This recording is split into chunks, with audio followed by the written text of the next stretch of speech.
So what are some of the fundamental questions that we start with? Are UFOs real? Well, to this crowd, that's a no-brainer. Are aliens really abducting people? Well, yeah. We certainly have a lot of evidence that sometimes some people seem to be taken into spacecraft by humanoid beings. But is it always that? Aren't there sometimes contacts, at least that's true in my experience with this population, many instances where there's a presence, energies, light, communication, where the person is not taken physically into a spacecraft, yet something very vital is happening between the human being and the other beings involved.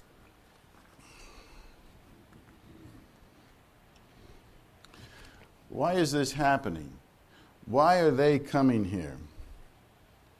Now, the question, Angela raised the question earlier today, well, they're not here to save us, or they're not doing it anyway.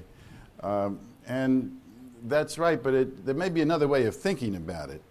For example, they might be opening up our way of relating to each other, to the universe, of knowing ourselves, expanding by the cracking of the way we think to expand consciousness. In that way, that might be the most important thing that they might do. I'm not saying that's what they're here for, but if that happens, it can't be a bad thing. Is this a relatively new phenomenon or an ancient one? That question gets asked a lot, and looking back to Ezekiel's wheel and other examples where there appeared to be something like abductions going on. We heard about the jinns. Yet there is something kind of hard-edged about the current UFO or alien abduction phenomenon. It seems to penetrate real hard-edged into our reality, affecting very many people. And maybe that has something to do with the current state of the world. Where do the craft and their occupants come from? Well, we don't know. We don't even know if they come from the physical world as we know it, from another dimension. We kind of know they're here. Maybe they're in maybe we're sharing this space with them in some way. The Dalai Lama once said to a group of us, those beings, they're very upset.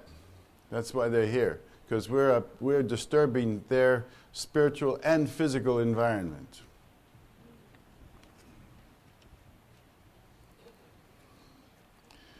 What are the beings' intentions? Do they help us? Are they friendly, unfriendly, indifferent, caring, benign, threatening, variable? Well, it depends.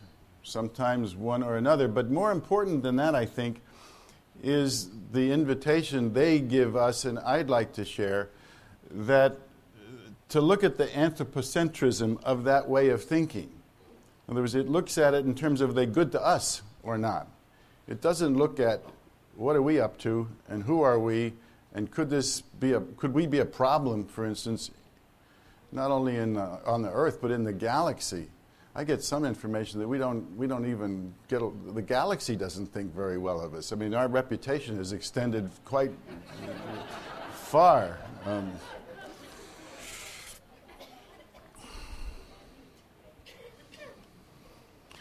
If the phenomenon is real, what should we humans do about it? Well, we'll come to that. I'll get into that more. It's just going to throw that out as a question at this point. What is the best way to study the phenomenon? How do we know who or what to believe? So I'll address that as I go along with this talk. But I want to get into now this next, the question of the problem of getting this accepted, or having people, as the last speaker said, when they ask the question, to at least look at the data, at least be willing to open their minds to what's there. What closes people's minds, or what's the problem with this subject? Now, we all have many thoughts about that, but I wanted to lay out some of my own ideas. All right, I just pushed it. Okay, there we are. Why isn't the reality more generally accepted?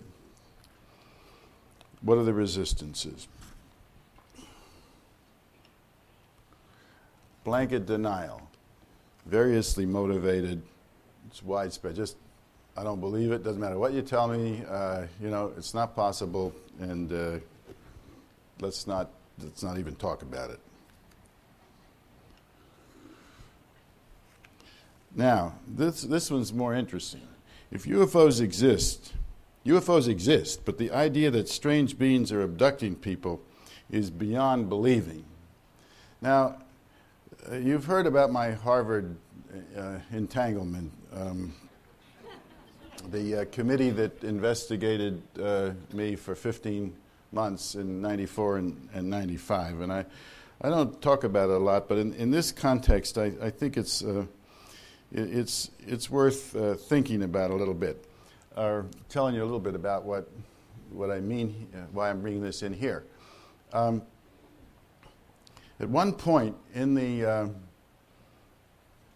even at the very beginning, when the Senior Associate Dean for Academic Affairs handed me the letter telling me that there had been some questions raised, probably by wealthy alumni, about what I was doing and so forth, he said, John, and we were pretty good friends, he said, if you had just said you'd found a new psychiatric condition that we don't know the cause of, you'd have been okay.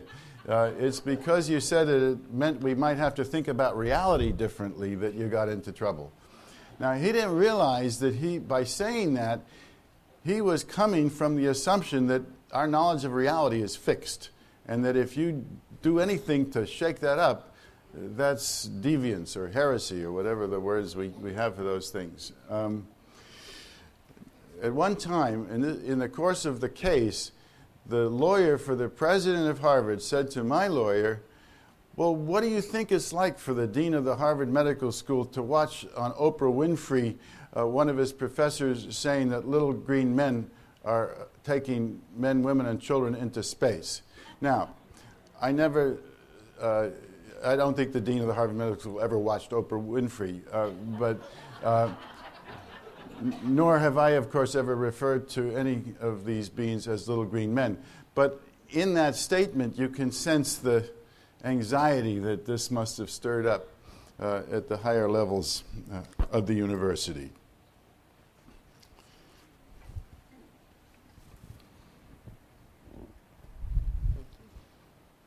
Something just got removed from my No, that's fine. I trust your motives here.